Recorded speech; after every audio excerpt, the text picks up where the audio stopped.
Hello everyone, very good morning. Welcome to Sakar batch for IIT JAM 2025। So हम लोग कर रहे हैं सेल बायोलॉजी एंड जो आज का टॉपिक है दैट इज साइटोस्केलेटन सिस्टम। आज हम कवर करेंगे। उससे पहले लास्ट वाले लेक्चर्स में किसी को कोई डाउट है, कुछ चीज़ें हैं जो समझ नहीं आई या कुछ पूछना है, या उससे अलावा कोई और टॉपिक से अलावा कुछ पूछना चाहते हो तो वो आप लोग पूछ सकते हो, ताकि हम 2-3 मिनट जब तक सबका वेट कर रहे हैं तो हम कुछ यूजफुल डिस्कशन कर पाएँ एंड फिर हम अपने लेक्चर को स्टार्ट कर पाएँ।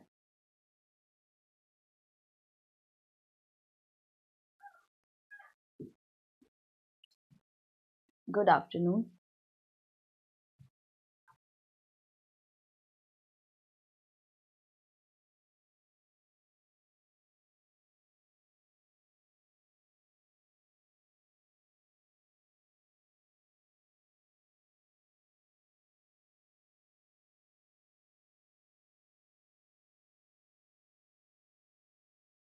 Which adhesion is stronger, desmosomes or adhesion junction? Adhesion junction.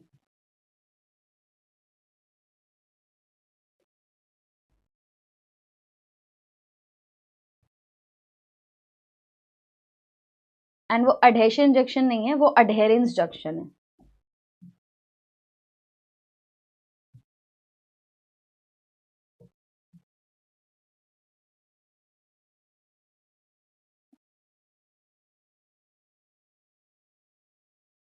Okay, I think you have purchased the batch yesterday, so welcome to the batch. And Shubham, I will suggest कि पहले cell biology के जो पहले lectures हो चुके हैं उन्हें कर लो, क्योंकि ऑलमोस्ट लास्ट लेक्चर है तो समझ आने में बहुत डिफिकल्टी होने वाली है। पहले जो पिछले लेक्चर्स हैं उन्हें कवर अप कर लो, उसके बाद ये वाले लेक्चर्स कर लेना।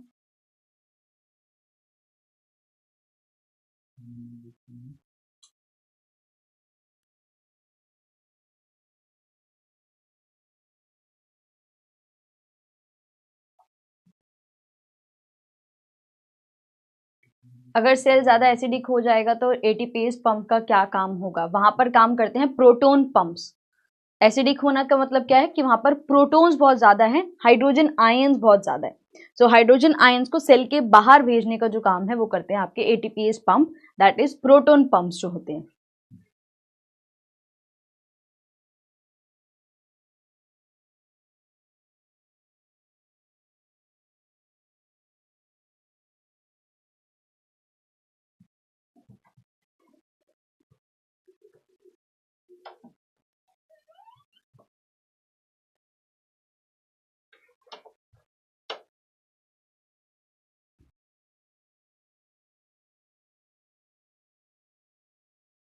मैम, एमएसक्यू में ओनली वन ऑप्शन भी सही हो सकता है, रेयरली। बहुत रेयर होता है कि एमएसक्यू में सिर्फ एक ऑप्शन सही हो। ये चांस बहुत कम आता है।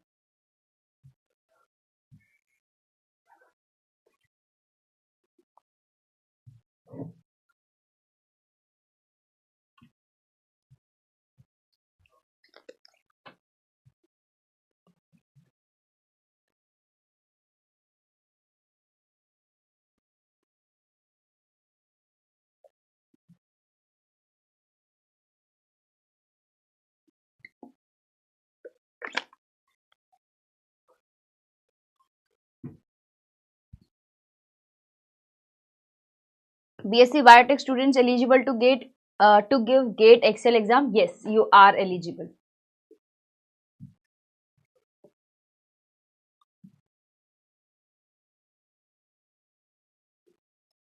Thank you आरजव।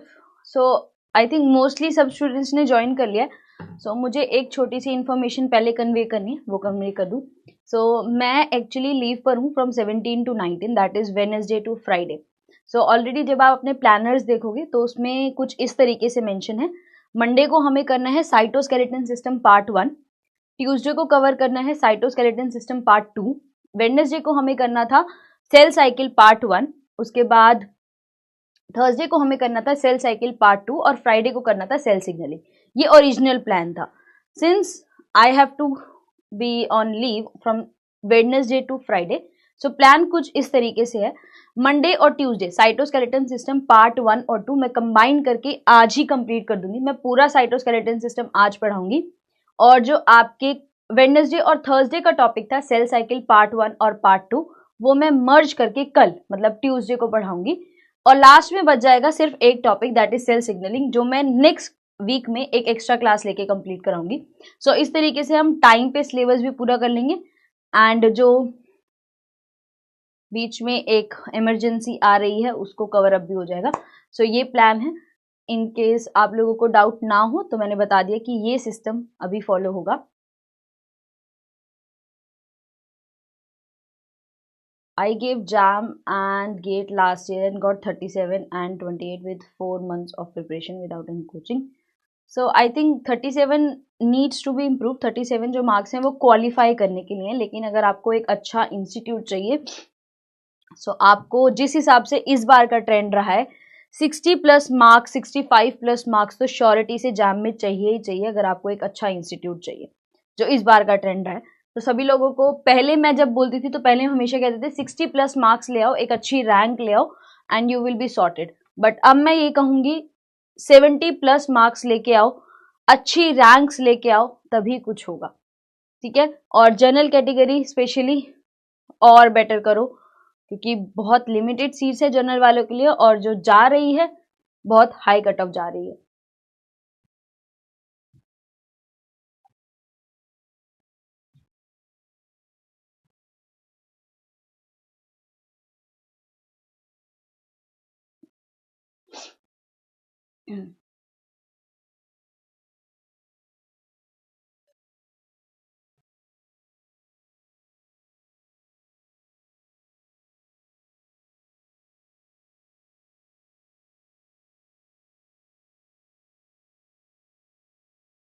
देखो आईआईटीज तो जब हम बोल रहे हैं तो इस बार जो ट्रेंड रहा है हम आईआईटीज सिर्फ ये बोलते हैं कि अगर जनरल कैटेगरी वाले हैं और टॉप 50 में हैं तो आईआईटीज एक्सपेक्ट कर सकते हो। आईआईएससीज में एक चीज ये कि आईआईएससीज में इंटरव्यूज होते हैं कि रैंक्स के बेसिस पे वो आपको शॉर्टलिस्ट करके इंटरव्यूज के लिए बनाएंगे, तो वो थोड़ा सा हो जाता है कि आईआईएससीज में बेटर चांस हो जाता है क्योंकि आईआईएससीज जो है वो थोड़ी सी बाद वाली रैंक्स को कॉल करते हैं, तो वो एक ऑप्शन हो जाता है।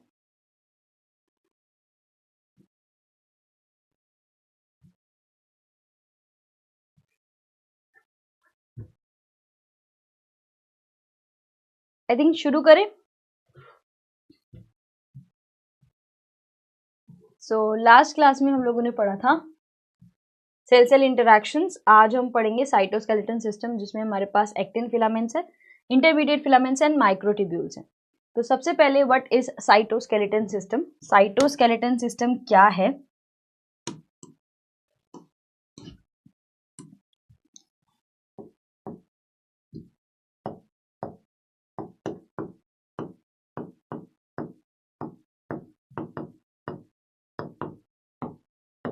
Cytoskeleton system. Cyto means cell, cyto means cell and cell skeleton, यहां पर स्केलेटन का मतलब है प्रोटीन फिलामेंट्स एंड स्केलेटन का मतलब है protein filaments. And system word का मीनिंग आई थिंक मैंने बहुत बार समझाया है। सिस्टम वर्ड का मीनिंग होता है वेल ऑर्गेनाइज्ड। सिस्टम वर्ड का मतलब होता है वेल ऑर्गेनाइज्ड। आपकी बॉडी का स्केलेटन सिस्टम आपको एक शेप दे रहा है, आपकी बॉडी को स्ट्रक्चर दे रहा है, उसी तरीके से सेल में भी प्रोटीन फिलामेंट्स होते हैं जो सेल के स्केलेटन जैसे काम करते हैं और एक सेल को शेप देते हैं, सपोर्ट देते हैं। उसी तरीके से सेल के भी स्केलेटन सिस्टम होता है। आपका स्केलेटन सिस्टम किसका बना है? बोन्स, कार्टिलेज का बना है। यहां का जो स्केलेटन सिस्टम है वो प्रोटीन फिलामेंट्स का बना है। So what is cytoskeleton system? It is a well organised, it is a well organised network of protein filaments that provides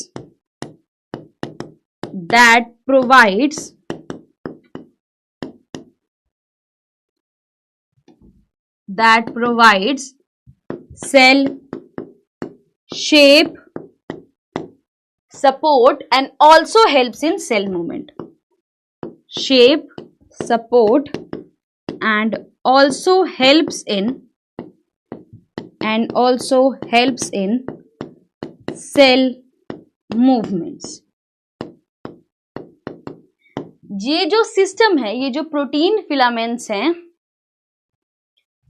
जो ये प्रोटीन फिलामेंट्स है, ये डायनामिक होते हैं, ये आपकी बॉडी में बनते, बॉडी कह रही सॉरी, ये आपके सेल में बनते और टूटते रहते हैं based on the situation. Cell को उस टाइम पे क्या करना है, मूव करना है, एक जगह पे रुके रहना है, उनके बेसिस पर जो है ये डायनामिक होते हैं, बनते और टूटते रहते हैं। These protein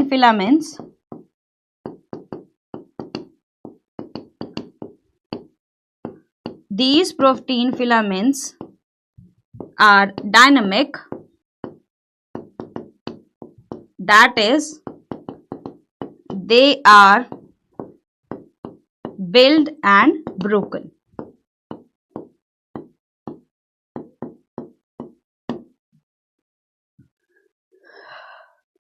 miss Henry, thank you so much for your permission. आप परमिशन नहीं देते स्टार्ट करने की तो हम स्टार्ट ही नहीं कर पाते ना। Thank you so much sir.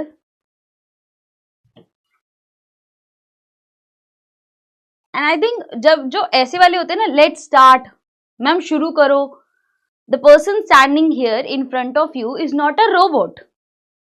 आप लोगों ने एक बैच परचेज किया है, आप लोगों ने एक टीचर लिया है बैच में, एक रोबोट नहीं लिया जिसका आप स्विच ऑन करेंगे एंड वो बोलना शुरू कर देगा, स्विच ऑफ करेंगे वो चुप हो जाएगा, ठीक है। और यहाँ पर आप इकलौते बच्चे नहीं हैं जो क्लास अटेंड करने आते हैं, और भी बच्चे आते हैं, तो इनकेस वो पूछ रहे हैं तो मुझे उनका भी जवाब देना होगा। मुझे ये चीज बिल्कुल नहीं पसंद है, फर्स्ट टाइम या लास्ट टाइम जो भी है बता रही हूं, मुझे कोई इंस्ट्रक्शंस नहीं देगा। जब हम साइटोस्केलेटन सिस्टम की बात करते हैं तो हम ब्रॉड से साइटोस्केलेटन सिस्टम के कुछ फंक्शंस देखते हैं, that is functions of cytoskeleton system.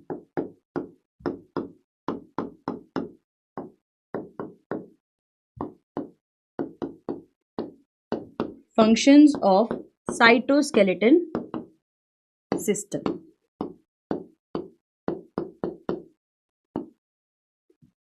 So cytoskeleton system के क्या क्या फंक्शन है?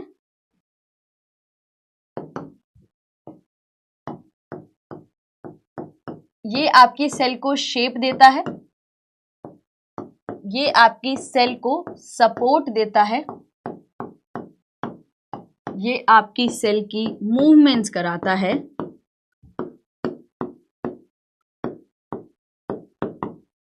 ये ऑर्गेनेल की पोजीशन डिसाइड करता है,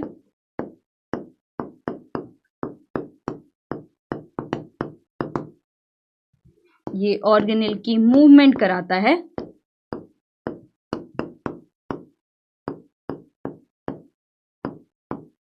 एंड उसके साथ साथ ये क्रोमेटिन रीमॉडलिंग भी कराता है।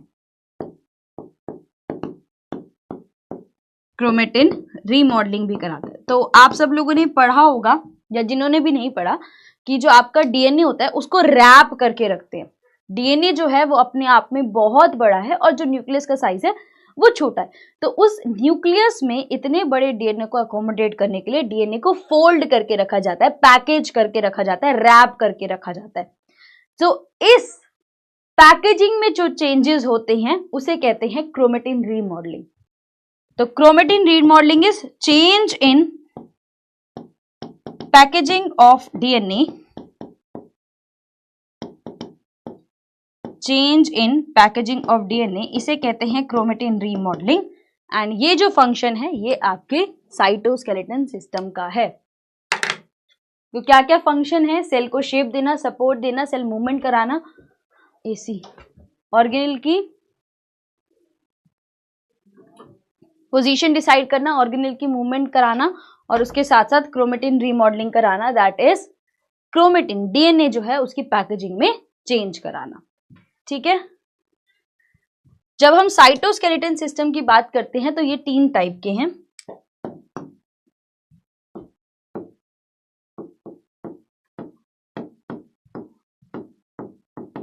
साइटोस्केलेटन सिस्टम जो है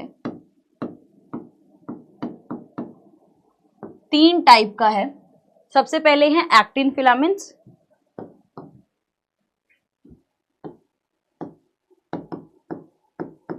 सबसे पहले हैं actin filaments,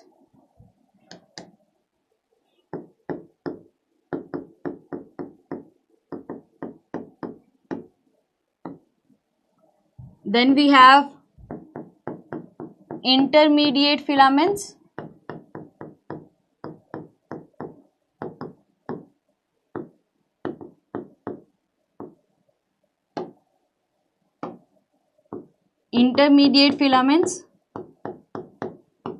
and last one is microtubules,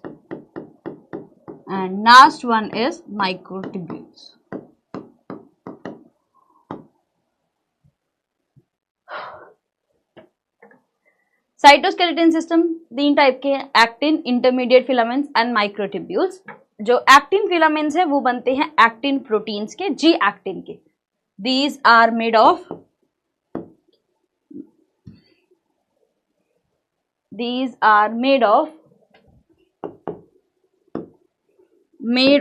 ji actin. Intermediate filaments बने हैं इंटरमीडिएट प्रोटीन्स के, इंटरमीडिएट फिलामेंट्स बने हैं इंटरमीडिएट प्रोटीन्स के, एंड माइक्रोट्यूब्यूल्स बने हैं ट्यूबुलिन के, मेड ऑफ ट्यूबुलिन प्रोटीन्स। जब आप बात करते हैं एक्टिन फिलामेंट्स की, इसका डायामीटर है अप्रोक्सीमेटली 7 नैनोमीटर का, इंटरमीडिएट का है अप्रोक्सीमेटली 10 नैनोमीटर, एंड माइक्रोट्यूब्यूल्स का है approximately 25 nanometres. So cytoskeleton system are of 3 different types. सबसे पहले है actin filaments, next is intermediate filaments and microtubules. Actin filaments बने हैं जी एक्टिन के, इंटरमीडिएट फिलामेंट्स बने हैं इंटरमीडिएट प्रोटीन्स के, एंड माइक्रोट्यूब्यूल्स बने ट्यूबुलिन प्रोटीन्स के। डायमीटर जो है एक्टिन का है 7 नैनोमीटर, इंटरमीडिएट का है 10 नैनोमीटर, एंड माइक्रोट्यूब्यूल्स का है 25 नैनोमीटर्स। सो ये है हमारा introduction to cytoskeleton system, where I can find all these slides. So जहां पर आपको एक नोट्स का सेक्शन दिखता है, जब आप अपने बैच में जाएंगे तो वहां पर नोट्स का सेक्शन दिखेगा, उस पर क्लिक करेंगे तो आपको क्लास नोट्स मिल जाएंगे, जो भी चीजें हैं।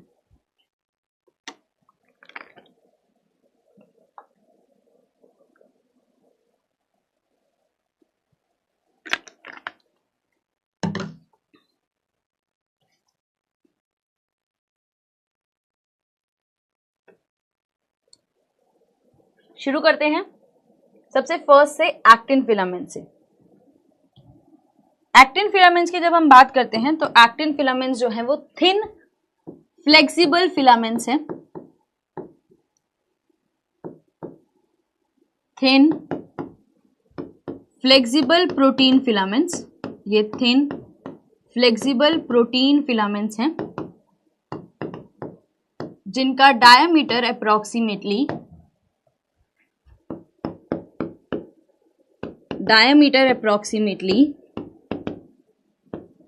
7 नैनोमीटर का है। ये मोस्ट अबंडेंट साइटोस्केलेटन सिस्टम है, मोस्ट अबंडेंट साइटोस्केलेटन सिस्टम। तीनों में से सबसे ज्यादा यही देखने को मिलते हैं, एंड ये सबसे ज्यादा प्लाज्मा मेम्ब्रेन के नीचे है। मोस्ट अबंडेंट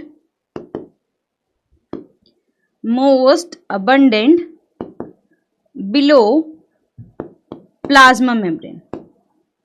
प्लाज्मा मेम्ब्रेन के नीचे ये सबसे ज्यादा हैं, एंड मेजरली इनकी बात करो तो ये क्या करते हैं, ये आपकी सेल को सपोर्ट देते हैं, सेल शेप बनाते हैं,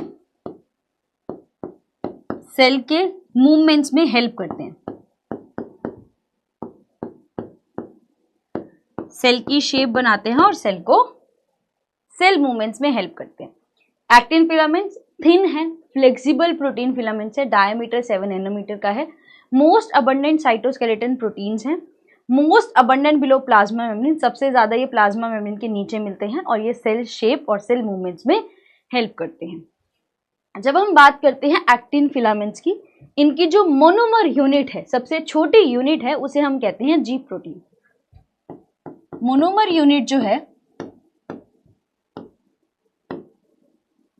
मोनोमर यूनिट जो है that is G actin, that is G actin, जिसका फुल फॉर्म है globular actin, that is globular actin. Globular actin को जब हम देखते हैं, ग्लोबुलर होता है बॉल जैसा प्रोटीन, ठीक है। दो टाइप ऑफ प्रोटीन्स होते हैं कि बायोकेमिस्ट्री जिन्होंने पढ़ी है उनको पता होगा कि जो प्रोटीन्स हैं वो दो टाइप के होते हैं, फाइब्रस या फिर ग्लोबुलर। फाइब्रस जो होते हैं फाइबर जैसे होते हैं, लंबे लंबे धागों जैसे होते हैं। फाइब्रस मतलब फाइबर जैसे, लंबे लंबे थ्रेड जैसे, फाइबर जैसे। ग्लोबुलर होते हैं बॉल जैसे। तो जी एक्टिन जो है वो ग्लोबुलर एक्टिन है, दैट इज बॉल जैसा एक प्रोटीन है। एंड अगर आप इसे देखेंगे तो ये एक पोलर स्ट्रक्चर है, ये एक पोलर स्ट्रक्चर है। पोलर मतलब क्या होता है, आई थिंक मैं एक बार बता चुकी हूं, है ना। पोलर नॉन पोलर मॉलिक्यूल्स को एक्सप्लेन कर सकती हूँ। पोलर मतलब जिसके पास पार्शियल पॉजिटिव और नेगेटिव चार्ज हो। पोलर मतलब क्या बताया था, जिसके पास एक पॉजिटिव और एक नेगेटिव चार्ज हो, जिसके दोनों कॉर्नर्स अलग हो, जिसके दोनों एंड्स अलग हो, जो अलग अलग दिखता हो दो साइड से, उसे कहते हैं पोलर स्ट्रक्चर। इसलिए इसको पोलर स्ट्रक्चर बोला है क्योंकि इसके पास एक हेड टेल स्ट्रक्चर है, दैट मीन्स एक कॉर्नर अलग दिखता है और दूसरा कॉर्नर अलग दिखता है। इसलिए एक कॉर्नर का नाम दिया जाता है हेड और दूसरे का नाम दिया जाता है टेल, दूसरे का नाम दिया जाता है टेल। तो इस तरीके से ये बहुत सारे जी एक्टिन एक दूसरे से जुड़ते हैं, बहुत सारे जी एक्टिन एक दूसरे से जुड़ते हैं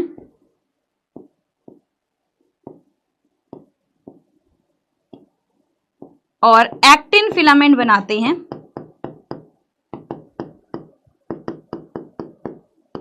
एक्टिन फिलामेंट बनाते हैं जिसे हम माइक्रोफिलामेंट भी कहते हैं, जिसे हम माइक्रोफिलामेंट भी कहते हैं।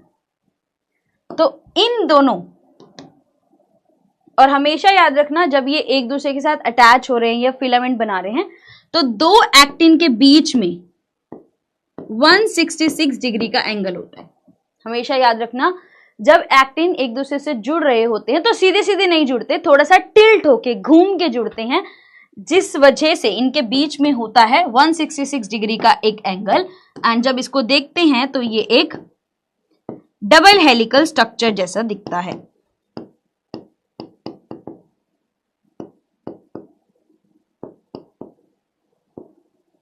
क्या से बताया कि एक के ऊपर एक नहीं है कि एक लगा फिर उसके नीचे दूसरा, फिर नहीं, थोड़ा सा टिल्ट होके घूम के टर्न लेके लगते हैं, 166 डिग्री का एक टर्न लेके लगते हैं, जिसकी वजह से जब इसका कंप्लीट स्ट्रक्चर देखते हैं तो एक डबल हेलिकल स्ट्रक्चर जैसा दिखाई देता है, जैसे डीएनए का स्ट्रक्चर होता है। सो अगर हम बात करें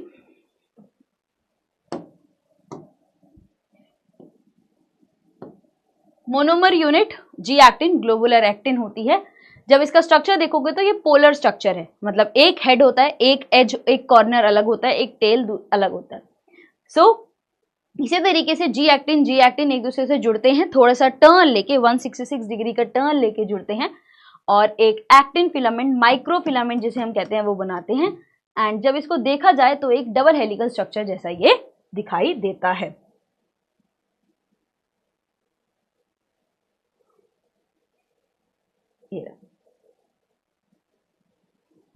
देखो जब इस फिगर को ध्यान से देखोगे तो ये थोड़ा सा टर्न दिख रहा है ऐसे, फिर ये ऐसे, फिर ये ऐसे, ये इसी वजह से टर्न है क्योंकि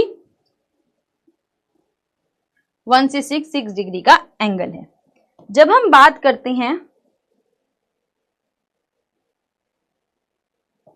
steps in actin filaments formation, actin filament कैसे बनता है, उसमें क्या क्या स्टेप होते हैं, इसमें 3 स्टेप होते हैं। सबसे पहला स्टेप होता है न्यूक्लिएशन, दूसरा स्टेप होता है इलॉन्गेशन और तीसरा स्टेप होता है स्टेडी स्टेट।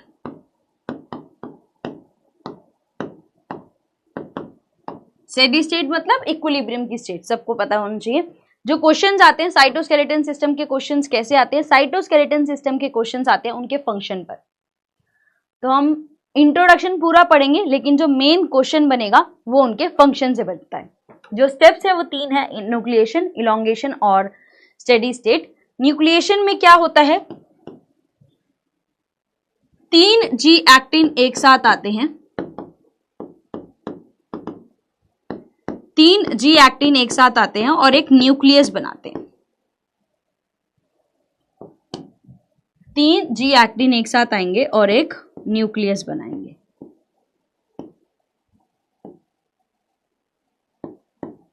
अब आपकी सेल वाला न्यूक्लियस नहीं है, ये आपकी सेल वाला न्यूक्लियस नहीं है। आपकी सेल का न्यूक्लियस क्या करता है, सेल के सारे फंक्शंस को कंट्रोल करता है, सेल को कंट्रोल करता है। क्योंकि ये 3 जी एक्टिन मिलके पूरे के पूरे फॉर्मेशन को कंट्रोल करते हैं, इसलिए इनका नाम है न्यूक्लियस। सेल वाला न्यूक्लियस नहीं है। सेल न्यूक्लियस से मतलब क्या होता है, एक ऐसी चीज जो सभी चीजों को कंट्रोल करे, हैंडल करे, रेगुलेट करे। वही चीज यहां पर है, क्योंकि ये 3 जब एक साथ आ जाते हैं तो पूरे के पूरे फॉर्मेशन को, आगे के प्रोसेस को कंट्रोल करते हैं, इसलिए इनका नाम है न्यूक्लियस। तो 3 जी एक्टिन एक साथ आके न्यूक्लियस बनाते हैं। अब इस न्यूक्लियस पे दोनों तरफ से, इस न्यूक्लियस से दोनों तरफ से जो है जी एक्टिन ऐड होते रहते हैं, एंड इसे कहते हैं इलॉन्गेशन। इलॉन्गेशन मतलब दोनों तरफ से जब और जी एक्टिन्स ऐड होते जाए उसे कहते हैं इलॉन्गेशन। स्टेडी स्टेट, इक्विलिब्रियम की स्टेट। स्टेडी स्टेट में क्या होता है,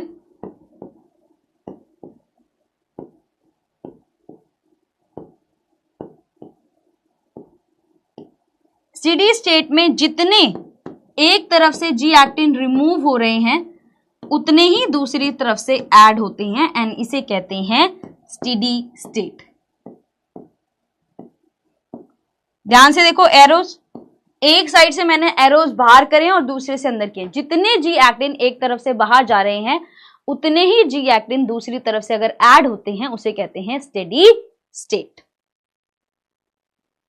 सो जो स्टेप्स हैं वो 3 है, nucleation, elongation, steady state. Nucleation में 3 जी एक्टिन एक साथ आते हैं and they form a nucleus. Nucleus क्यों कहते हैं इसे, क्योंकि ये पूरे के पूरे आगे वाले स्टेप्स को कंट्रोल करता है। इलॉन्गेशन में दोनों एंड्स की तरफ से और जी एक्टिन्स लगते हैं, जिसे कहते हैं इलॉन्गेशन। एंड स्टेडी स्टेट में जो जितने जी एक्टिन एक तरफ से रिमूव हो रहे हैं, एक एंड से रिमूव हो रहे हैं, दूसरी तरफ से उतने ही लग रहे होते हैं, इसे कहते हैं स्टेडी स्टेट, इक्विलिब्रियम की स्टेट। उसके बाद नेक्स्ट है एक्टिन बाइंडिंग प्रोटीन। देखो, जब हम CSIR नेट का पढ़ाते हैं तो हम बहुत सारी चीजों को इलैबोरेट कर देते हैं, ये प्रोटीन है, ये इसका फंक्शन है, ये काम करता है। लेकिन जब हम जैम या मास्टर्स में पढ़ाते हैं या मास्टर्स एंट्रेंस के लिए पढ़ाते हैं तो हम प्रोटीन्स के नाम याद कराते हैं। जैसे आपको बात करूं तो यह है एक्टिन बाइंडिंग प्रोटीन्स की एक टेबल, ठीक है। एक्टिन बाइंडिंग प्रोटीन्स की एक टेबल है। जब CSIR नेट का क्वेश्चन बनेगा तो वो ये पूछेगा इस प्रोटीन का काम क्या है, एंड आता है CSIR नेट में पूछा जाता है निबुलिन जो प्रोटीन है उसका काम क्या है। तो आपको बहुत स्पेसिफिक होके ये बताना होता है ये एक्टिन फिलामेंट को स्टेबलाइज करता है, ये इसका काम है।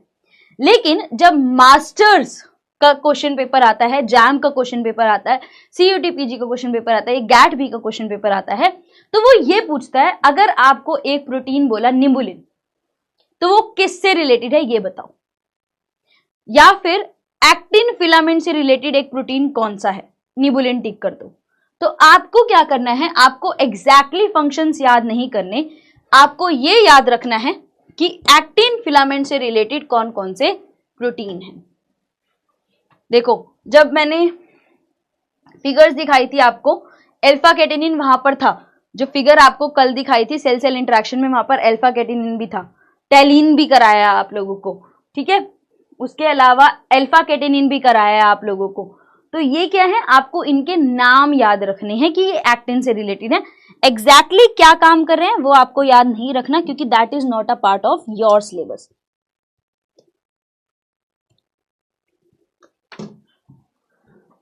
Next part inhibition of assembly, कौन से ड्रग्स हैं, कौन से एंटीबायोटिक्स हैं जो एक्टिन पर अटैक करते हैं, उन्हें हमें लर्न करना है और ये क्वेश्चन आता है। सो हम पढ़ रहे हैं antibiotics that inhibit actin filaments. Antibiotics that inhibit actin filaments. तो ये दो टाइप के हैं, साइटोचलेसिन एंड दूसरा है फेलोइडिन। साइटोचलेसिन एंड फेलोइडिन। साइटोचलेसिन जो है ये बेसिकली रोकता है आपके इलोंगेशन को, स्टॉप्स इलोंगेशन। इलोंगेशन रोक रहा है मतलब पॉलीमराइजेशन रोक रहा है। पॉलीमराइजेशन जिनको ना समझ में आए, पॉलीमराइजेशन वर्ड का मतलब क्या है, मोनोमर से जब पॉलीमर बनता है उसे पॉलीमराइजेशन कहते हैं। मोनोमर से जब पॉलीमर बनता है, मोनोमर मोनोमर जुड़ती हैं और पॉलीमर बनता है, उसे पॉलीमराइजेशन कहते हैं। एंड फेलोइडिन जो है ये इनिबिट करता है डीपॉलीमराइजेशन को, ये इनिबिट करता है डीपॉलीमराइजेशन को। और डीपॉलीमराइजेशन का मतलब क्या है, पॉलीमर से मोनोमर बनना, पॉलीमर का टूटना और मोनोमर यूनिट्स का आना इज डीपॉलीमराइजेशन। सो दोनों ड्रग्स याद करोगे, साइटोचलेसिन क्या करता है, इलोंगेशन पॉलीमराइजेशन को रोकता है, और फेलोइडिन जो है ये आपके डीपॉलीमराइजेशन को रोकता है। कौन कौन सी मूवमेंट्स कराता है, क्या क्या फंक्शंस हैं, तो ये कराता है आपकी सेल मूवमेंट, सेल की एमीबॉइड मूवमेंट कराता है, सेल को मूव कराता है। एंड उसके साथ साथ साइटोप्लाज्मिक स्ट्रीमिंग,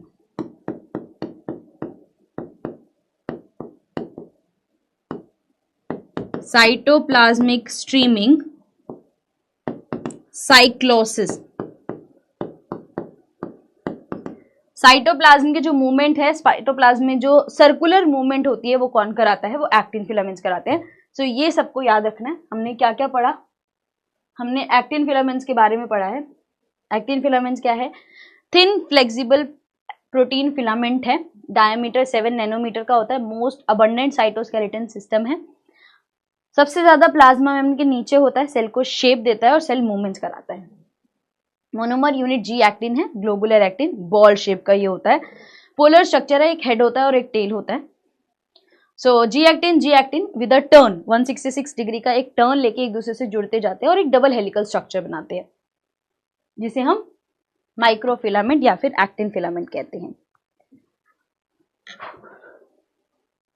3 स्टेप्स में ये होता है, nucleation, elongation, steady state. Nucleation में 3 जी एक्टिन एक साथ जुड़ते हैं और एक न्यूक्लियस बनाते हैं। न्यूक्लियस नाम क्यों दिया गया, क्योंकि ये आगे के सारे प्रोसेसेस को कंट्रोल करता है। इलोंगेशन में दोनों तरफ से जी एक्टिन का एडिशन होता है। स्टेडी स्टेट्स में इक्विलिब्रियम की स्टेट है, जितने एक एंड से निकल रहे हैं उतने ही दूसरे एंड से ऐड होते हैं, जिसे कहते हैं steady state. Different actin filament binding proteins. उसके बाद कौन कौन से ड्रग्स एक्टिन फिलामेंट्स पर अटैक करते हैं, साइटोचलेसिन ये इलोंगेशन पॉलीमराइजेशन को रोकता है, और फेलोइडिन जो है डीपॉलीमराइजेशन को रोकता है।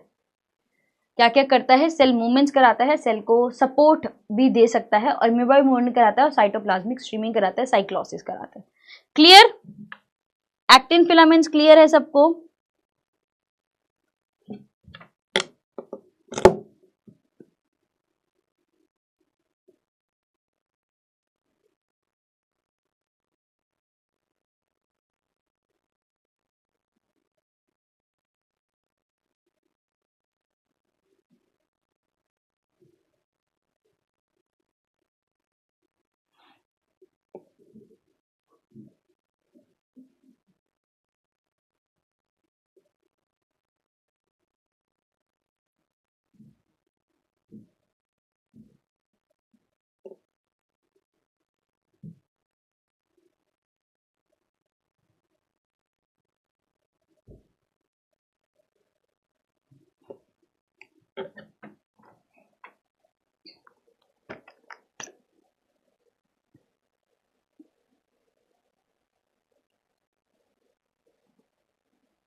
फेलॉइडिन डीपॉलीमराइजेशन रोकता है। देखो मैंने आपको ये बताया था कि साइटोस्केलेटन सिस्टम जो है वो बनते और टूटते रहते हैं, मतलब मोनोमर मोनोमर जुड़ते रहते हैं और पॉलीमराइजेशन होता रहता है।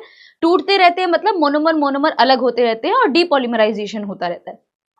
तो फेलॉइडिन ड्रग दिया जाता है डीपॉलीमराइजेशन को रोकने के। बेसिकली जो ये मूवमेंट्स होती हैं, ठीक है, ये जो मूवमेंट्स हैं, जब ये मूवमेंट हो रही होती है तो एक्टिन फिलामेंट पॉलीमराइज और डीपॉलीमराइज दोनों हो रहा होता है। तो अगर कभी भी कोई एक्सपेरिमेंट करना है और हम चाहते हैं सेल जो है वो स्टैटिक हो जाए, सेल मूव ही नहीं करेगी, तो हम फेलॉइडिन दे देते हैं कि अगर एक्टिन फिलामेंट का डीपॉलीमराइजेशन रुक जाएगा तो वो रुक जाएगा, एक स्टेट पर स्टेडी हो जाएगा, फिर हम उस सेल को स्टैटिक कर सकते हैं, रोक सकते हैं और स्टडी कर सकते हैं। तो ये फंक्शन होता है कि वो डीपॉलीमराइजेशन रोकता है एक्टिन फिलामेंट्स का।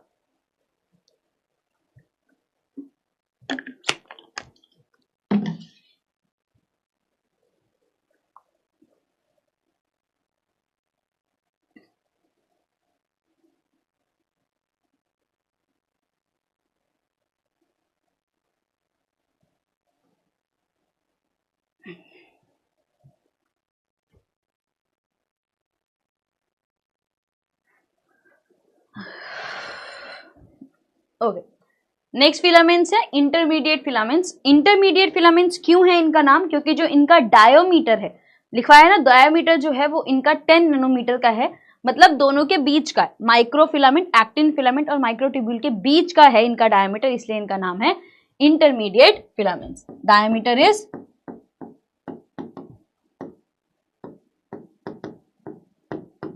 Is approximately 10 nanometre. And intermediate filament की बात करें तो ये आपकी सेल को मैकेनिकल सपोर्ट देते हैं, ये आपकी सेल को मैकेनिकल सपोर्ट देते हैं एंड ये आपकी पूरी सेल में डिस्ट्रीब्यूटेड होते हैं, distributed in the entire cell.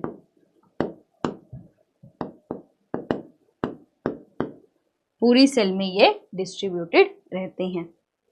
तो मैंने आपको मोनोमर यूनिट क्या बताई इनकी? इनकी जो मोनोमर यूनिट है वो इंटरमीडिएट, वहां पर यूनिट क्या थी? जी एक्टिन थी। यहां की जो मोनोमर यूनिट है वो है इंटरमीडिएट प्रोटीन्स। यहां की जो मोनोमर यूनिट है वो है इंटरमीडिएट प्रोटीन्स, जो कि 6 टाइप के हैं, जो कि 6 टाइप के हैं, 6 अलग अलग टाइप्स के। सो ये रहे टाइप। किसी को याद है कि मैंने न्यूक्लियर एनवेलप पढ़ाया था और वहां पर एक इंटरमीडिएट प्रोटीन का नाम बताया था? किसी को याद है? मैंने अपोप्टोसिस में एक इंटरमीडिएट प्रोटीन का नाम बताया था जो न्यूक्लियर एनवेलप में होता है। किसी को याद है उसका नाम?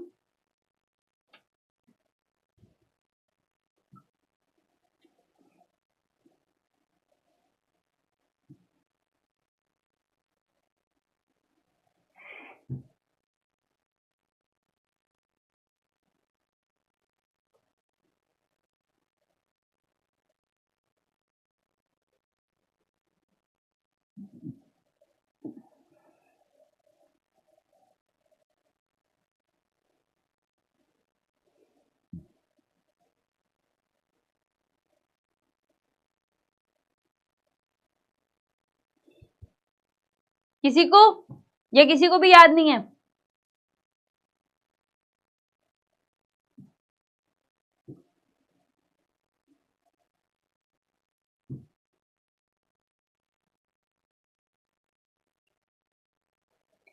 न्यूक्लियर लेमिन कराया था अपोप्टोसिस में। बेटा अभी से ये हाल है तो अगले साल होना है, फेब में होना है पेपर जैम का। अगर अभी से भूल गए हो तो आगे क्या होगा?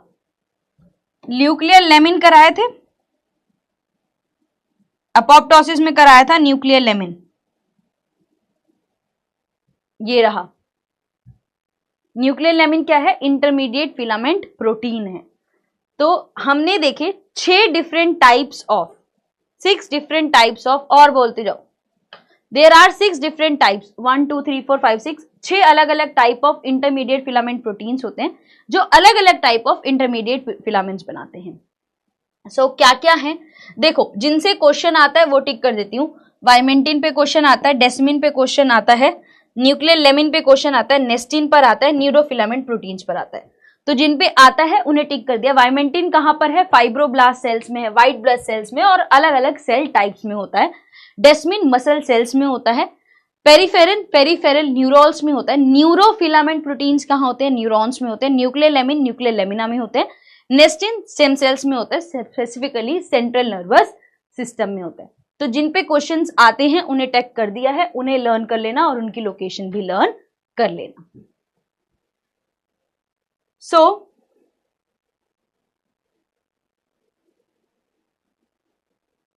ये था आपका इंटरमीडिएट फिलामेंट। अब आते हैं माइक्रोट्यूब्यूल्स पर। ठीक है, माइक्रोट्यूब्यूल जो होता है वो एक ट्यूब लाइक स्ट्रक्चर है, ट्यूब पाइप जैसा एक स्ट्रक्चर है।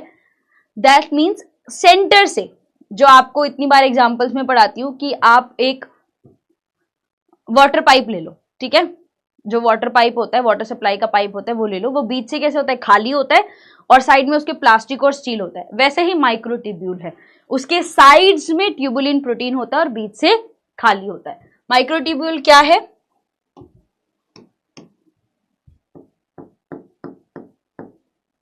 Central hollow tube like protein filament, tube like protein filament. इसका डायमीटर कितना है? Diameter is approximately 25 nanometres. ये क्या करता है? ये ऑर्गेनेल की पोजीशन, ऑर्गेनेल की पोजीशन एंड ऑर्गेनेल की मूवमेंट कराता है। ऑर्गेनेल की पोजीशन देता है और ऑर्गेनेल की मूवमेंट्स कराता है। इसकी जो मोनोमर यूनिट है,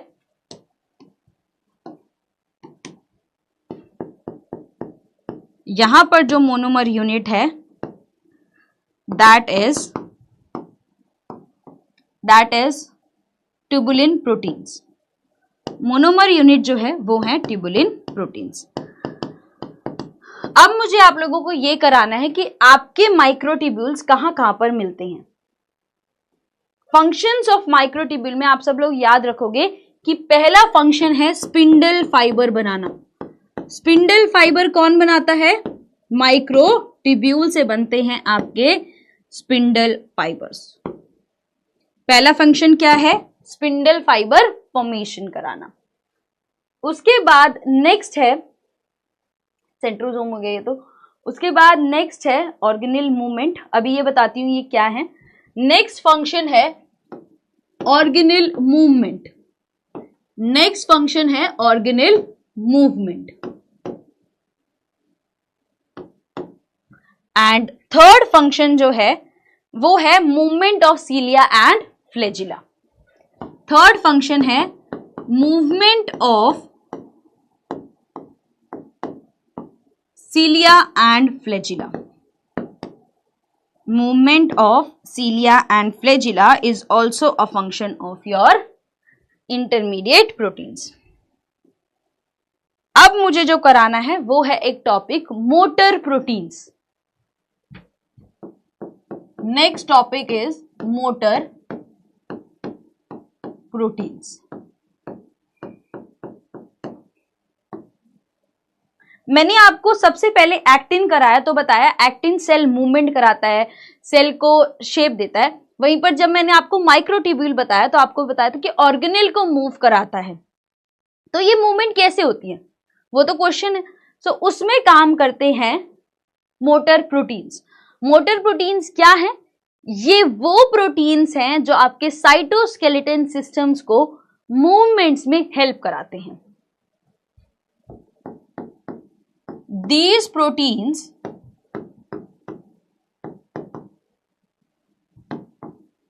help the cytoskeleton system. These proteins help cytoskeleton system in cell and organelle movement. In cell and organelle movement. तो जब आप एक्टिन की बात करते हो, 1 सेकेंड, जब आप एक्टिन की बात करते हो एंड फिर आप बात करते हो माइक्रोट्यूब्यूल की, एक्टिन की बात करते हो और फिर बात करते हो माइक्रोट्यूब्यूल की। एक्टिन का जो मोटर प्रोटीन है that is myosin, and microtubule के दो हैं, काइनेसिन एंड डाइनिन। एक्टिन और मायोसिन मिलके कौन सी मूवमेंट कराते, कोई बता सकता है मुझे? कोई ऐसी आपने पढ़ी हो जहां पर एक्टिन और मायोसिन मिलके मूवमेंट कराते हैं, पता है किसी को?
हाँ जी, क्या लिखा?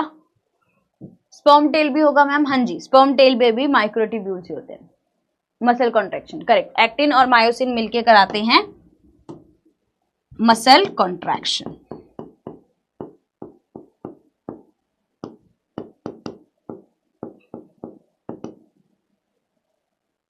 सीलरी मोटर क्या होती है? सीलरी मोटर आपके माइक्रोट्यूब्यूल्स होते हैं जो अपने आप को अरेंज करके रखते हैं 9:0 की। माइक्रोट्यूब्यूल्स ही होते हैं, तो 9:0 बताऊंगी तो वो बहुत लंबा हो जाएगा। तो आपके जो सीलिया है, फ्लैजिला है, दोनों में ही माइक्रोट्यूब्यूल्स होते हैं, जिसकी वजह से मूवमेंट्स होती है। जब ये माइक्रोट्यूब्यूल पॉलीमराइज डीपॉलीमराइज करते हैं तो मूवमेंट्स होती हैं। और माइक्रोट्यूब्यूल्स को काइनेसिन और डाइनिन को और इलेबोरेट, ठीक है। सो पूछा है तो देख लो, ये रहे माइक्रोट्यूब्यूल और ये रहे सेंट्रल माइक्रोट्यूब्यूल। किसने पूछा था? I don't know. तो ये रहे माइक्रोट्यूब्यूल, ये रहे माइक्रोट्यूब्यूल, ये आपके सीलिया और फ्लैजिला की मोटर है। तो ये क्या करते हैं, ये बाहर के माइक्रोट्यूब्यूल हैं, ये अंदर के, तो ये जो है ये वाले एक दूसरे पर स्लाइड करते हैं, जिसकी वजह से सीलिया और फ्लैजिला मूव करते हैं।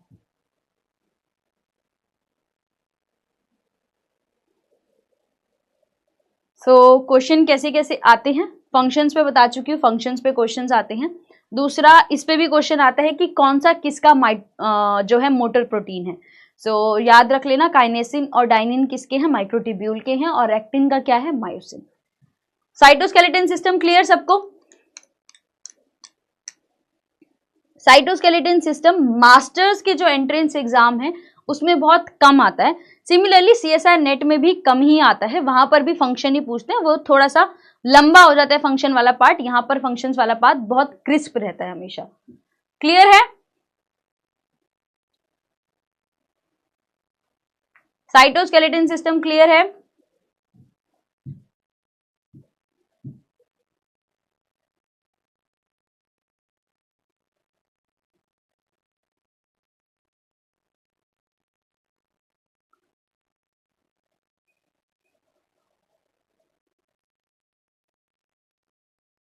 चलो आप लोग क्वेश्चंस करो और मैं फिर थोड़े से रिवीजन करा देती हूँ फटाफट।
पॉइंटेड एंड पॉजिटिव होता है या नेगेटिव? नेगेटिव होता है।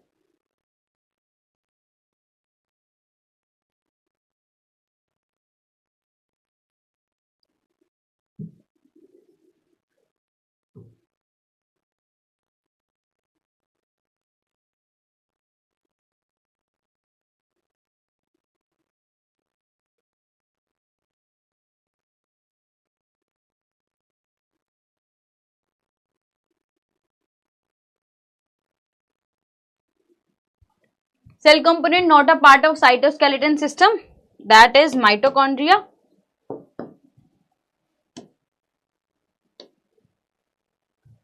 Correct, 2 alpha vitamins.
Actin filaments are involved in all except flagellal movement of bacteria. That is option number D.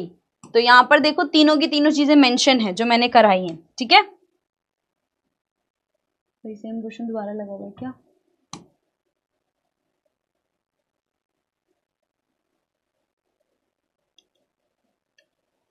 चलो एक बार ये करके देखो।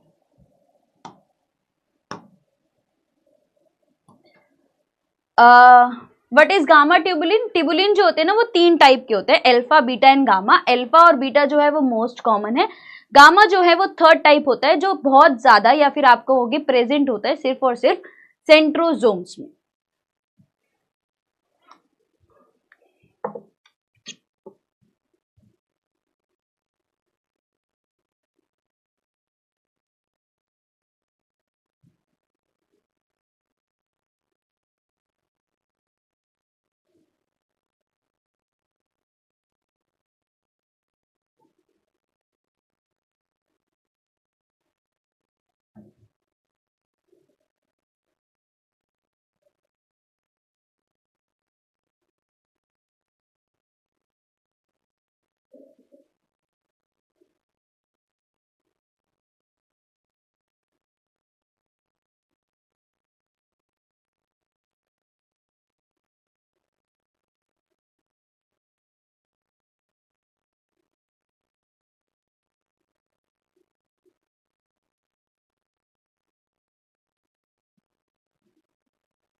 Actin filaments and microtubule share all of the following properties except, दोनों same है but कैसे नहीं है।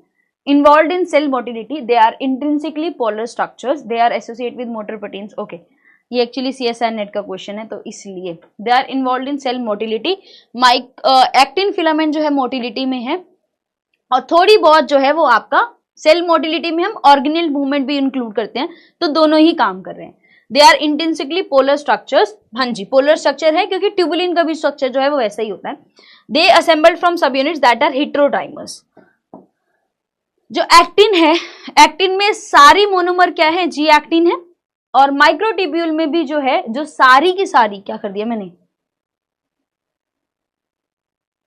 Basically polar structures, they are associated with motor proteins, they assemble from hetero, हाँ हेटेरोडाइमर लिखा हुआ है, एक्चुअली यहां पर होमोडाइमर होना चाहिए था, यहां पर होमोडाइमर होना चाहिए था,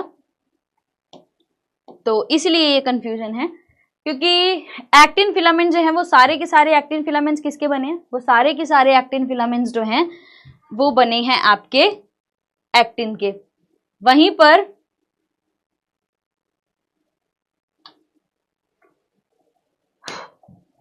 जो माइक्रोट्यूब्यूल हैं वो सारे के सारे किसके बने हैं, ट्यूबुलिन प्रोटीन्स के बने, तो वो होमोडाइमर्स हैं, हेटेरोडाइमर्स नहीं है। होमो और हेटेरो में क्या डिफरेंस है मैं ऑलरेडी कन्वे कर चुकी हूँ।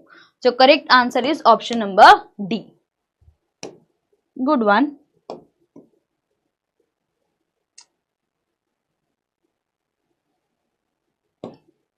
चलिए आज के लिए इतना ही। एंड मुझे पता है कि यहाँ पर बहुत सारे बच्चे ऐसे भी होंगे जो या तो पहले एग्जाम दे चुके हैं, ठीक है, या फिर उन्हें ये पता है कि अच्छा ये भी होता है ये भी होता है, जिन्हें मास्टर्स में बहुत इलेबोरेट करके पढ़ाया गया होगा, या बैचलर्स में कोई कोई ऐसा भी होगा जो मास्टर्स कर रहा होगा फिर जैम की तैयारी कर रहा होगा, या जो पहले इससे पहले जैम दे चुके हैं, 2-4 हैं वो मुझे पहले ही पता चल जाता है। अगर आपको कोई डाउटफुल है, ठीक है, और मुझे पता है जिनको आता होगा उनको तो ऐसे लगता है कि यार ये इतना सा पढ़ा दिया, इतना सा बस, इसके अलावा क्यों नहीं पढ़ाया, इतना क्यों नहीं पढ़ाया। जो क्वेश्चंस पूछते हैं उससे पता चल जाता है कौन क्या प्रोसेस कर रहा है वहां पर बैठ के।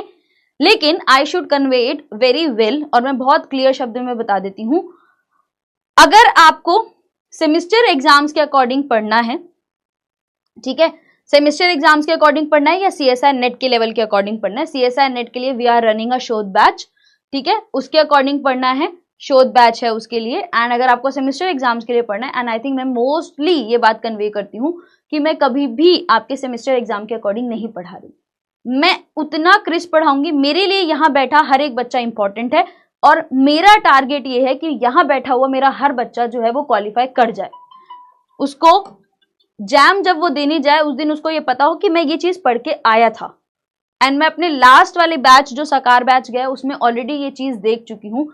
जो भी क्वेश्चंस आए थे वो सारे के सारे क्वेश्चंस, एक एक क्वेश्चन जो था वो मेरे नोट्स में लिखा हुआ था, एक एक क्वेश्चन था वहां पर, मैंने एक एक चीज वहां पर मेंशन की थी जो उनके क्वेश्चन में आई थी, और मैं उसी टारगेट को लेके चलती हूँ।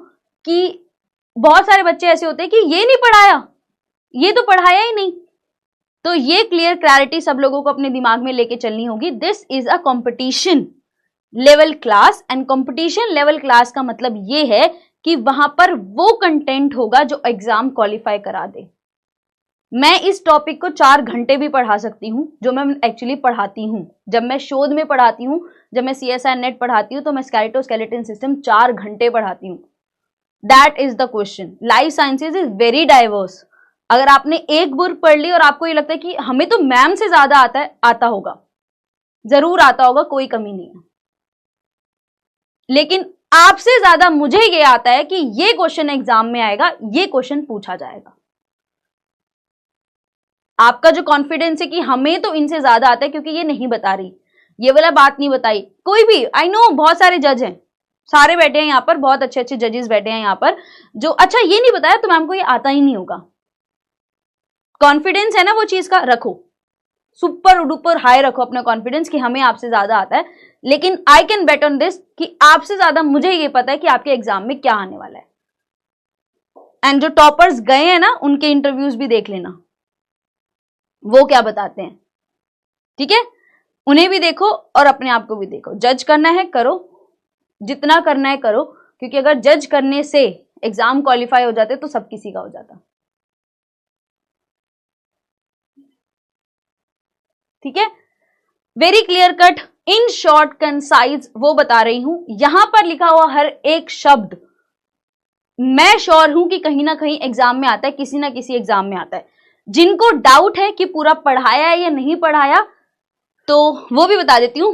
गैट बी के क्वेश्चन पेपर्स निकाल लो, सीयूईटी पीजी के क्वेश्चन पेपर्स निकाल लो, टिफर निकाल लो, जेएनयू निकाल लो, बीएचयू निकाल लो, अपना आईआईटी जैम निकाल लो, और इनके क्वेश्चंस मैच करके देख लो कि इस कंटेंट के अलावा आ जाए तो।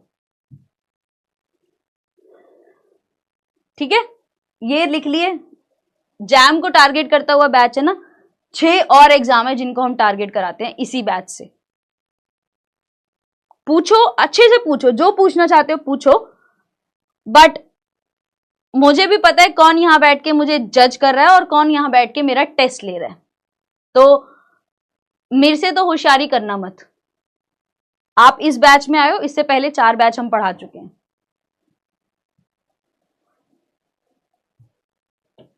ठीक है,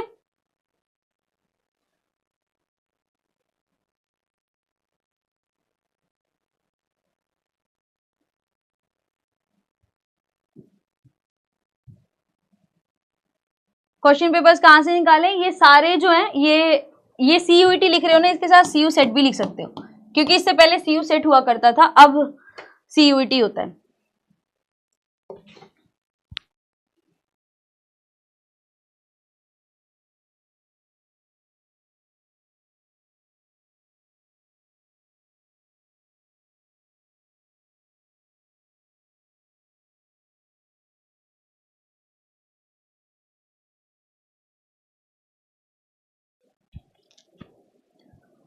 एनी सोर्स गूगल पे डाल दो, सीधा गूगल पे डाल दो, सीधा मिल जाएंगे।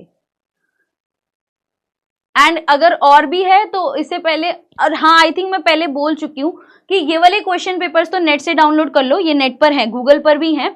और इसके अलावा देवाशीष सर की बुक है mega question bank, mega question bank by Devashish sir, और ये बुक अमेजन पे है। देवाशीष सर वाली जो बुक है वो अमेजोन पे है, वहां से ले सकते हो। एंड आई थिंक 1-2 बुक्स तो हम पीडब्ल्यू वाली भी अभी पाइपलाइन में है, हम उन पे काम कर रहे हैं, मोस्ट प्रोबेबली हम उनको भी जल्दी लॉन्च कर देंगे, तो वो और थोड़ी सी हेल्प कर देगा। एंड वी आर ट्राइंग कि हम उसमें थोड़ा कॉम्बिनेशंस बनाएं, कि हम थोड़े से ज्यादा क्वेश्चन पेपर्स करें।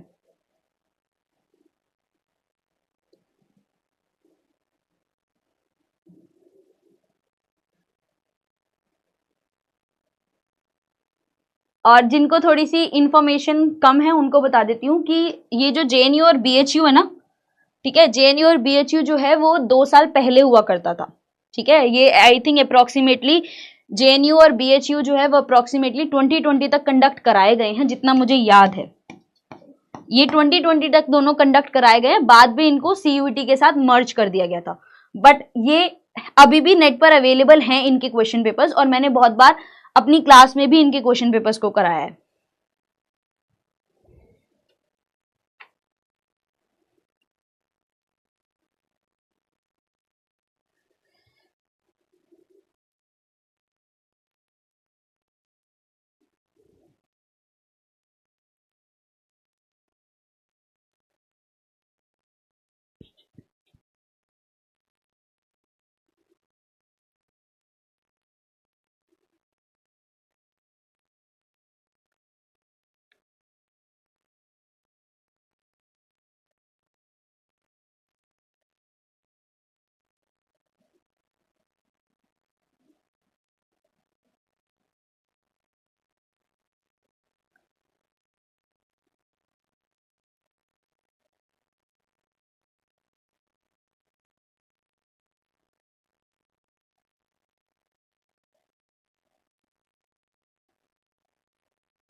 कौन है? अदिति, मुझे नहीं मिलती सर की बुक।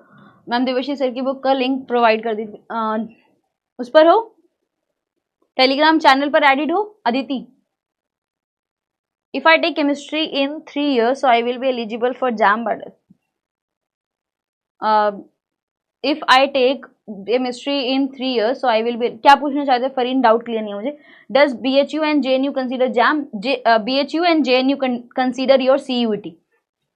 अब ये इसके साथ है, CUET के साथ है अब JNU और BHU।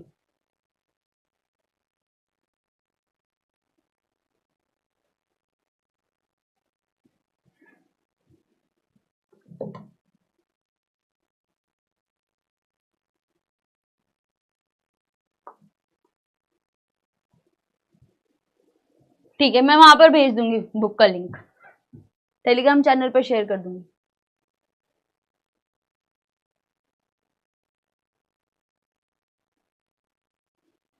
सो डाउट्स वाले जो हैं, कल एक अच्छा सा, क्योंकि अप्रोक्सीमेटली एक ही टॉपिक बचा है, सेल सिग्नलिंग टॉपिक बच जाएगा, कल सेल साइकिल खत्म हो जाएगा, तो एक कल मेरे पास टाइम भी होगा, 1 घंटे में आपकी सेल साइकिल हो जाएगी, और cell cycle will be a test.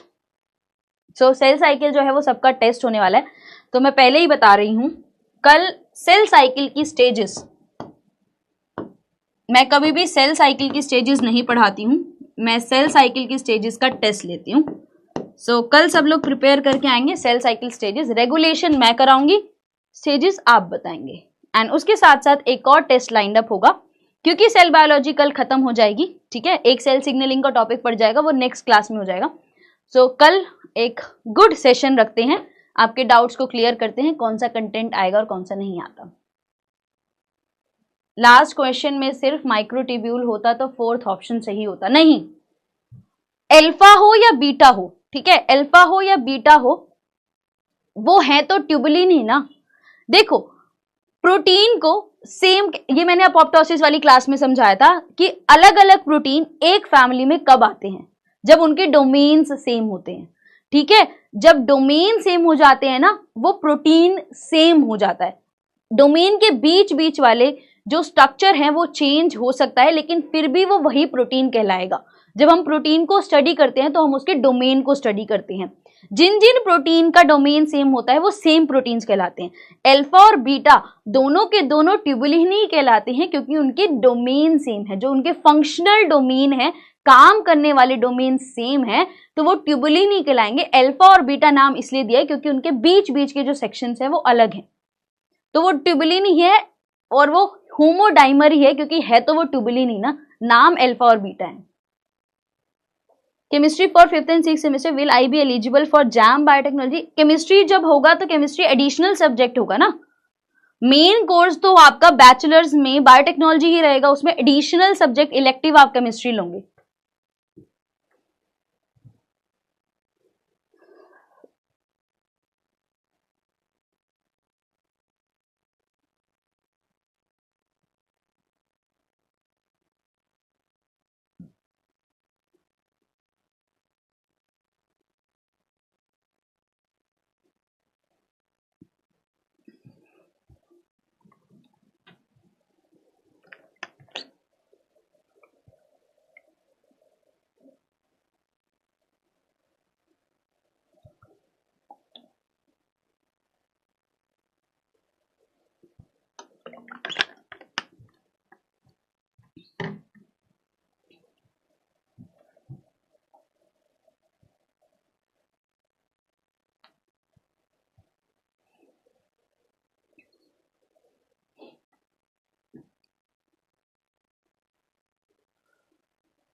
चलो I think we are done.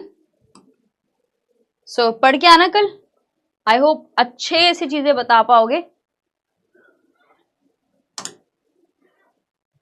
So all the very best for your preparations, work hard, be positive, be happy, खुश रहिए, अच्छे से पढ़ाई करिए, क्वेश्चंस प्रैक्टिस को शुरू करिए, क्योंकि ऑलरेडी बता चुकी हूं कि एक एग्जाम नहीं है, बहुत सारे एग्जाम्स हैं, ठीक है, एक एग्जाम नहीं देना। दिसंबर में सबसे पहले टिफर देना है, उसके बाद फरवरी में जैम देना है, उसके बाद CUET आ जाएगा, उसके बाद मई में गैट बी आएगा। जो आई थिंक 2-3 बच्चे ऐसे हैं जो इस बार का गैट बी भी दे रहे हैं। GAT B is on 20th right, I think batch में है ना 2-3 बच्चे जो इस बार गैट बी देने वाले हैं।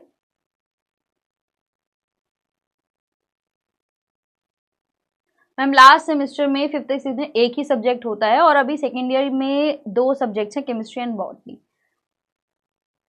निकिता फिर मैं एक बार स्पेशलाइजेशन चेक करके बताऊंगी, क्योंकि इतना स्पेसिफिक जैम में कोई नहीं है। जैम में बस ये बताया कि अगर आपने बैचलर्स में कोई भी लाइफ साइंसेज का सब्जेक्ट पढ़ा है, अगर आपने बॉटनी जूलॉजी पढ़ी है तो आप एलिजिबल हो, ठीक है। ऐसा कुछ नहीं है कि आपने केमिस्ट्री पढ़ी है तो आप एलिजिबल नहीं हो। जब आपकी मार्कशीट बनती है तो वो 6 सेमेस्टर की मार्कशीट बनती है ना, और आपने बैचलर्स में अगर पढ़ी है बायोलॉजी तो आप एलिजिबल हो, ठीक है। Thank you sir Mohammad.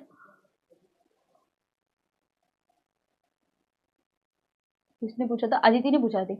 Aditi, Mohammad ने लिंक शेयर कर दिया है बुक का, तो आप वहां से देख सकते हो।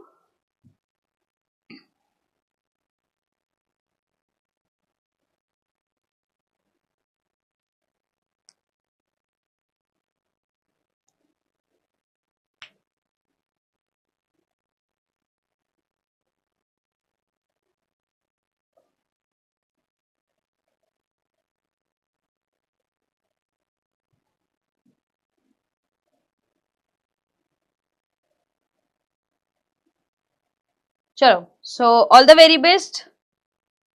मैं आई थिंक मैं शेड्यूल बता रही थी। सो दिसंबर में, इस दिसंबर में, दिसंबर 2024 में सबसे पहले होगा टिफर। उसके बाद नेक्स्ट 2025 में फरवरी में सबसे पहले होगा IIT जाम। उसके बाद मार्च में CUET PG है, एंड उसके बाद लास्टली जो होगा वो गैट बी होगा, जो अप्रैल और मई में होता है। सो इस बार की जो डेट्स है वो अप्रैल है, और लास्ट मोमेंट में बहुत बार गैट बी चेंज हो जाता है। सो हम हमेशा यही कहते हैं अप्रैल और मई में जो भी चॉइस आएगी उसके अकॉर्डिंग आपका गैट बी होगा। सो ये 4 एग्जाम्स है, और बहुत बार ये होता है कि बच्चे जैम की तैयारी कर रहे होते हैं और गैट बी और CUET को भूल जाते हैं। तो मैं सबको ये पहले से बता रही हूँ, सिंस आप लोगों के पास बहुत लंबा टाइम पीरियड है और आपकी तैयारी बहुत अच्छी हो सकती है, तो अपने जैम के साथ CUET PG और गैट बी को भी लेके चलना। और टिफर जो है वो टिफर मैं खुद कराऊंगी। तो टिफर वाले जो क्वेश्चंस होते हैं मैं जब एग्जाम आ रहा होता है उसके आसपास कराती हूँ। सो टिफर वाला इन केस जो कर रहे हैं वेरी गुड, अगर कोई नहीं कर रहा तो इट्स ओके, वो मैं खुद कराऊंगी। बट सभी लोगों के लिए जैम को, CUET PG को करना और गैट बी को करना बहुत जरूरी है। सो मिक्स एंड मैच करके करा करो। किसी दिन CUET PG का क्वेश्चन पेपर सॉल्व कर लिया, किसी दिन गैट बी का कर लिया, किसी दिन जैम का कर लिया। सो ये मिक्स एंड मैच रखना। एंड ऑलरेडी मेंशन्ड JNU और BHU इससे पहले हुआ करते थे, तो उनके क्वेश्चन पेपर्स को भी लो, उनको भी प्रैक्टिस करो। JNU के क्वेश्चन पेपर्स बहुत अच्छे होते हैं।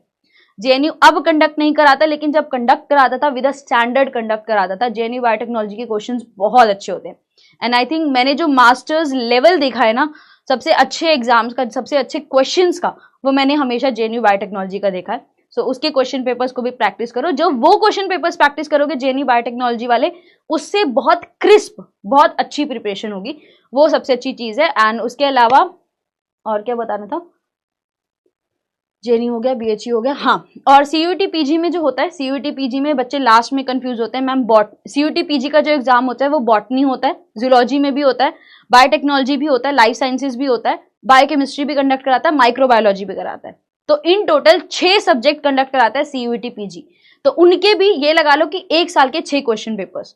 तो 2024 में जो अब हुआ है CUET PG के, उसके 6 क्वेश्चन पेपर्स, 23 के 6 क्वेश्चन पेपर्स, और उससे पहले जब CUET हुआ करता था उसमें भी 6 क्वेश्चन पेपर्स। तो इतना सारा क्वेश्चंस का भंडार है। एक्सक्यूजेस ढूंढना बंद कर दो कि मैम क्वेश्चंस नहीं, ये नहीं है मैम, यहाँ से नहीं पता चल रहा, वहां से नहीं पता चल रहा। मैंने लिस्ट दे दी पूरी, एक का क्वेश्चन पेपर नहीं मिला, चलो आज सोचा था गैट बी कर लेती हूँ, गैट बी का क्वेश्चन पेपर नहीं मिला, कोई और निकाल लो। इतनी लिस्ट बता दी ना, कोई और निकाल लो, कर लो। ये सोच के देखो कि अगर 2 साल भी कर रहे हो CUET PG के, 12 क्वेश्चन पेपर्स हैं सॉल्व करने के लिए। JNU खुद में इतने सालों से कंडक्ट करा रहा था, 2018 के बाद से। नेट पर गूगल पर 2018 के बाद के क्वेश्चन पेपर नहीं है JNU बायोटेक्नोलॉजी के, लेकिन उससे पहले सारे हैं, तो वो भी मिल जाएंगे। एंड उसके साथ साथ जो नॉर्थ वाले बच्चे होंगे उनको पता होगा कि MDU यूनिवर्सिटी है रोहतक में, वहां पर भी वो भी इससे पहले क्वेश्चन पेपर्स, उससे पहले एग्जाम्स कंडक्ट कराती थी।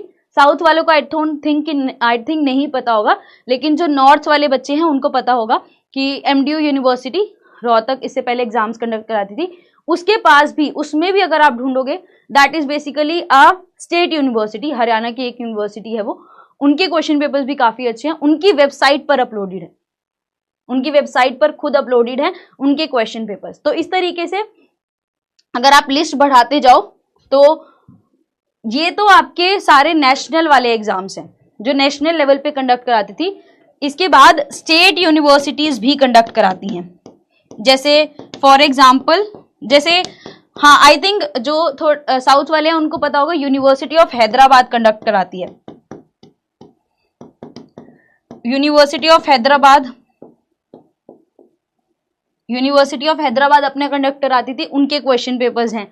तो इस तरीके से बहुत सारे हैं, अगर आप डिफरेंट डिफरेंट स्टेट यूनिवर्सिटीज को चेक करोगे उसकी लिस्ट भी और बड़ी है। सो क्वेश्चंस की कमी नहीं है, प्रैक्टिस करिए, अपनी नॉलेज बढ़ाइए, एंड बैच हमेशा बोलती हूं, क्योंकि आपने बैच एक अच्छे खासे टाइम पीरियड के लिए है, आपका 1 साल का बैच है, आपके पास बहुत टाइम है। मेक श्योर जो एडवांटेज आपने टाइम पर ली है कि आप प्रिपरेशन को जल्दी शुरू कर रहे हैं, वो एडवांटेज आपके रिजल्ट में भी दिखे जब आपकी रैंक्स जो लेट स्टार्ट करे उन बच्चों से बेटर है। मेक श्योर अगर आपने एफर्ट्स 3 महीने पहले लगाना शुरू किया है तो रिजल्ट में भी वो 3 महीने पहले वाले एफर्ट्स काउंट होने चाहिए। That is the most important thing. So with this, all the very best for your preparations, work hard, be positive, be happy, खुश रहिए, make your every single minute of hard work count, मेहनत करो and be sure कि उस मेहनत का फल भी जरूर मिले। All the very best, thank you so much for joining.